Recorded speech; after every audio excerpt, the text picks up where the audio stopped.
Well, greetings to all my investment clients. This is Walter Mazers, your wealth manager, CPA, tax advisor. It's time for our weekly stock market recap. The stock market recap is as of May 23rd, Friday, 2025. But before I get into the video, again, I apologize. I'll be still coughing. I can't seem to shake this nagging cough, so apologies for coughing during this video. But disclosure statement, if you want to stop the video and read the full disclosure about Trinity Wealth Solutions, about myself.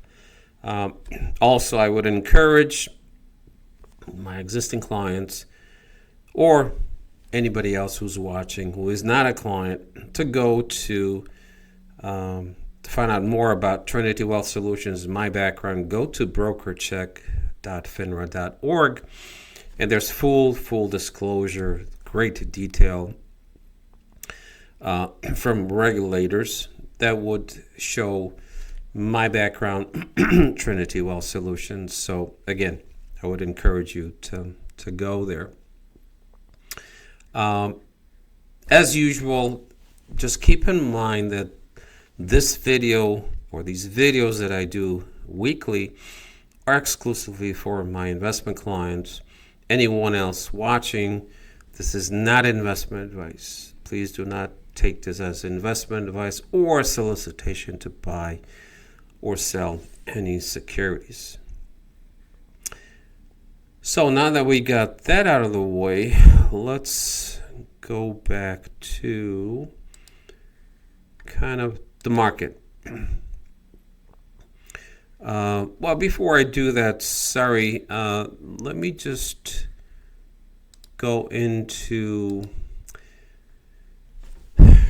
kind of market stages, because some clients are a little confused what we're trying to do.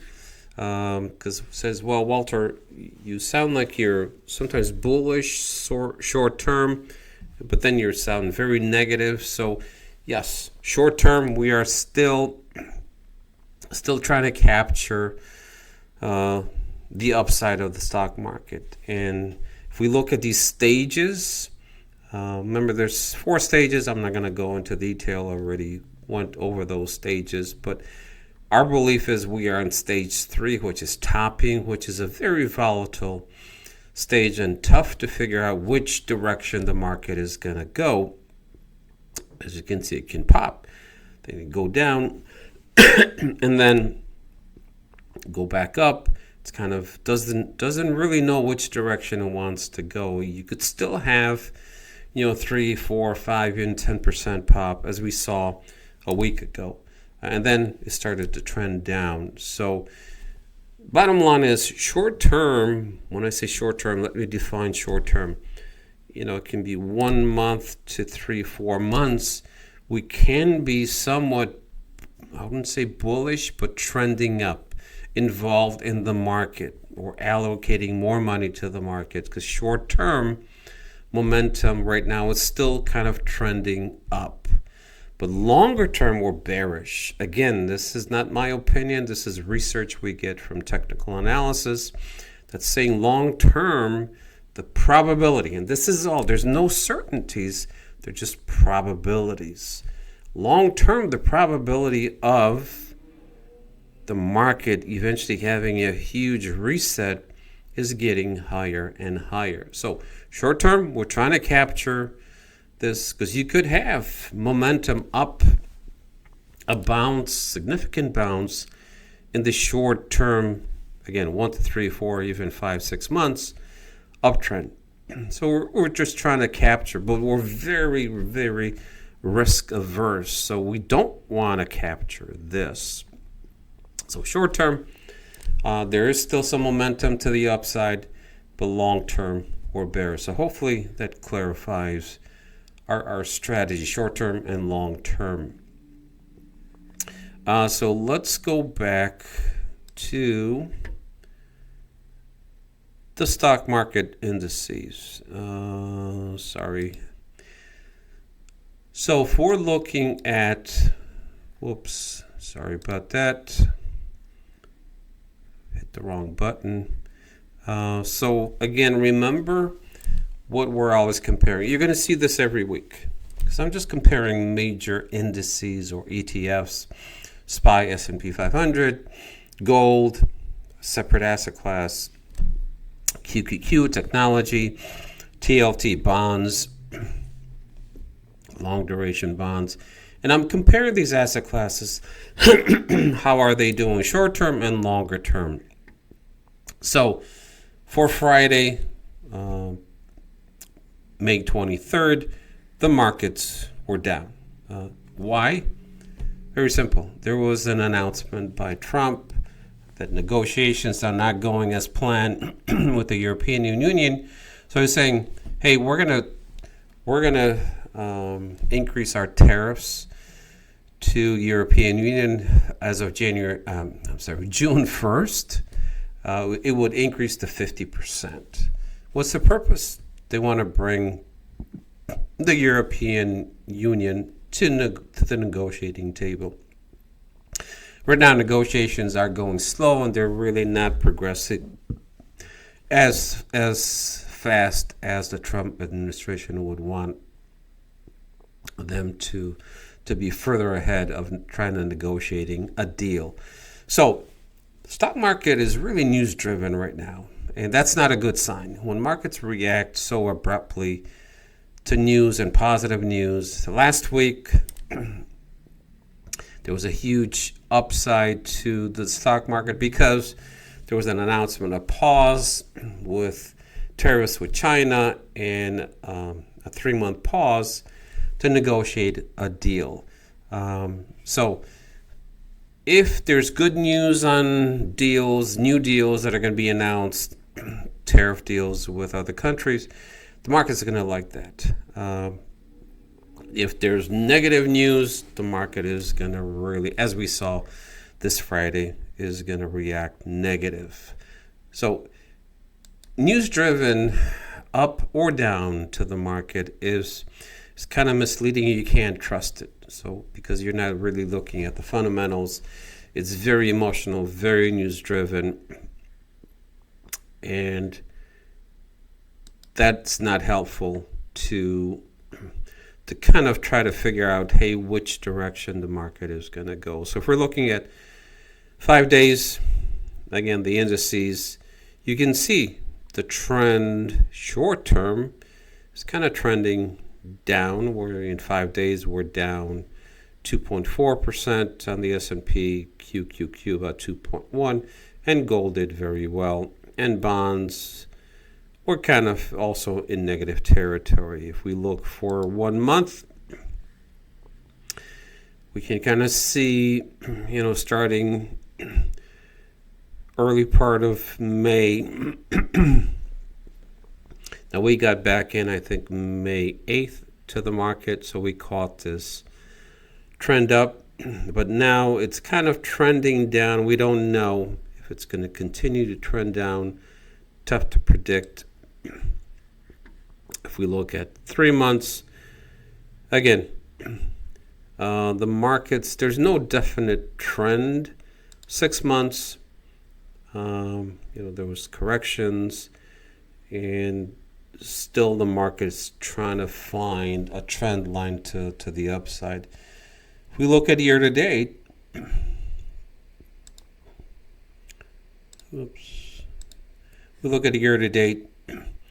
actually the indices are down. S&P is down about 1%. QQQ is actually slightly up, and gold actually outperformed quite a bit because of fear and kind of news driven. It's more fear of what debt issues, interest rate issues. So the market again start trying to find a direction.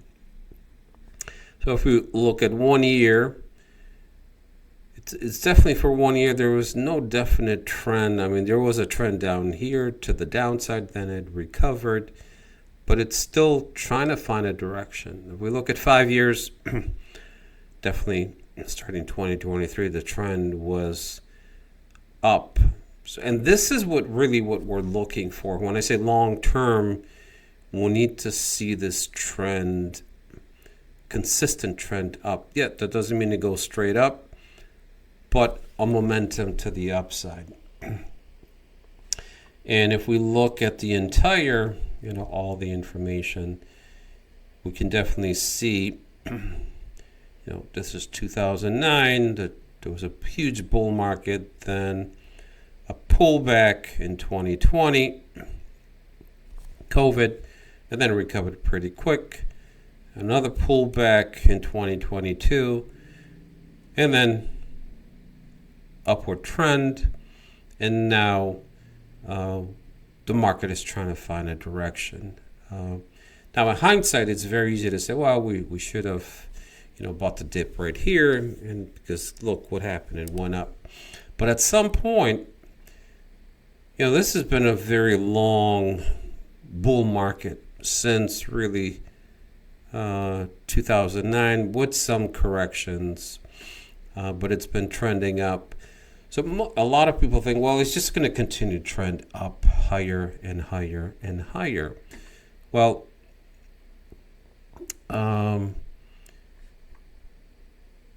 it can't. The market just can't continue. So if we look, let's just take a look at 5 years. And I always ask the question, if we're looking, remember, this is long duration bonds. They're down about 48%, 5-year period, where the stock market has been up. The question I ask, where's the greater risk now? Is it in the bond market? Remember, it's been beat up. Or with the stock market, where it's been just heading up and up? And the answer is, here's in the stock market. There's the risk. Now, could bonds still go down another 2, 3, 4%? Yes, they could. But there's no way they're going to go down another 50%. With the stock market, yes, that potential exists. So remember, as I said, we are waiting for interest rates to, at some point, start to come down. And that's where long duration bonds will be an amazing, amazing opportunity to make money for our clients. So let's go back to interest rates. So again, we're looking at the 20-year U.S. Treasury bond. For 1 month, it's been trending up. We look at 3 months, again, trending up, meaning interest rates are getting higher. That's bad for value of bonds. If we look at 6 months, again, the trend is up. If we look at 1 year, the trend has been, it's been kind of, it was right here in 2025 up, then went trying to trend down, to go back. So there's really no definite trend line right now. Again, interest rates are still looking for that sustained trend line. If we look at all the interest rate on a 20-year bond, as you can see, visually, you can see this was a trend down where interest rates were going down. Many reasons, the financial crisis, this was COVID, so it almost got to zero. So it was a trend down, and that's what we're waiting for. Then it started to trend back up because of inflation, and it's kind of trying to find a direction. What's going to cause interest rates to go down? One, central banks, especially U.S. Treasury, central bank says, oh, there is definitely a recession coming. They're going to aggressively start to lower interest rates, and that's where it's going to create opportunity for long duration bonds. So right now, just to recap, our clients are 30% invested in the stock market. 70% is sitting in short-term U.S. Treasury bills. I think right now it's paying 4.3%. Safe, guaranteed, full backing of the U.S. government. So even if you're holding $1 million in that position, it's fully guaranteed by the U.S. Treasury. So no concern about default or bankruptcy, or just like banks have the FDIC insurance, $250,000. Remember, U.S. Treasury bills, bonds, notes, that's the highest quality guaranteed. There's no limit on the guarantee on those holdings. So also, before I forget, so kind of recapping, we're just waiting. We have some exposure to the stock market, but we're waiting for a reset. I'm not sure if that's going to come in a month, 2 months, 3 months, 4 months. We have no clue. The analysis we're getting, they're following money, trend lines, institutional money to see where the money's heading. So on that note, I want to wish everybody happy Memorial Day. Hopefully you get to spend time on this long weekend with family, friends, grandkids, your loved ones. Do some grilling of hamburgers, hot dogs, or your favorite steak, your favorite beer, but enjoy your time with family, which is so important. So again, thank you for watching. Have a great Memorial Day weekend, and we will see you next week. Take care. Bye now.